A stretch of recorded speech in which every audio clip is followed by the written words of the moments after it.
So hello guys, welcome to our infinity daily updates.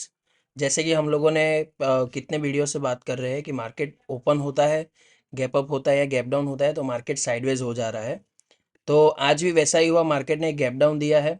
उसके साथ दूसरी कैंडल ने मार्केट में बाइंग शुरुआत की है। 15 मिनट की बड़ी कैंडल आई थी सेलिंग की। उसके बाद मार्केट में वापस से बाइंग आ चुकी है। थोड़ा बहुत 47,500 के आसपास हमें कंसोलिडेशन देखने को मिला था।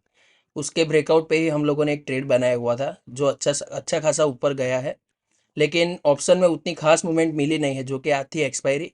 और कल के मतलब प्रीवियस डे हाई का हमारा टारगेट था, लेकिन वहाँ तक भी मार्केट पहुँचा नहीं है। तो मेरा ये मानना है कि देखा जाए तो 47,750 टू 47,200 के बीच में जो भी गैप है और जो भी एरिया है, वहाँ पे मार्केट एक कंसोलिडेशन जोन में है, जहाँ पे ऊपर नीचे हो रहा है और साइडवेज ही हो जा रहा है। तो मेरा मानना है कि ऑप्शन बायर को वहाँ पर ट्रेडिंग अवॉइड करनी चाहिए। अदरवाइज आपका कोई स्कैल्पिंग वाला जैसा सेटअप है, जो 5-10 मिनट में कोई आपको टारगेट मिलता है छोटा मोटा, तो वो आप ट्रेडिंग कर सकते हो। अदरवाइज मेरा ये मानना है कि सेफ ट्रेडर जो भी है वो एरिया को अवॉइड करे और फ्रेश अपॉर्चुनिटी की वेट करे। उसके बाद देखेंगे कि 47,750 का जो जोन कट होता है, तो हमारा पहला टारगेट है, जैसे मैंने बताया हुआ है, 48,000 वाला। उसके बाद है 48,161 का। और उसके बाद होगा हमारा ऑल टाइम हाई, मतलब बैंक निफ्टी निफ्टी सारे इंडेक्स ऑल टाइम हाई के पास ही खड़े हैं।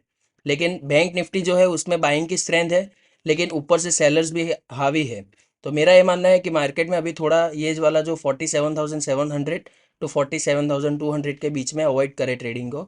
उसके बाद ही ट्रेडिंग की अपॉर्चुनिटी फाइंड आउट करे। इससे ज़्यादा और कुछ बोलने का है नहीं।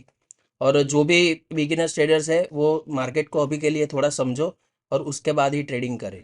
और ऐसे ही वीडियो के लिए हमारे साथ जुड़े रहिए और अपने ट्रेडर दोस्तों के साथ वीडियो शेयर कीजिए, ताकि उनको कम से कम लॉस हो सके और प्रॉफिटेबल हो सके। Thank you.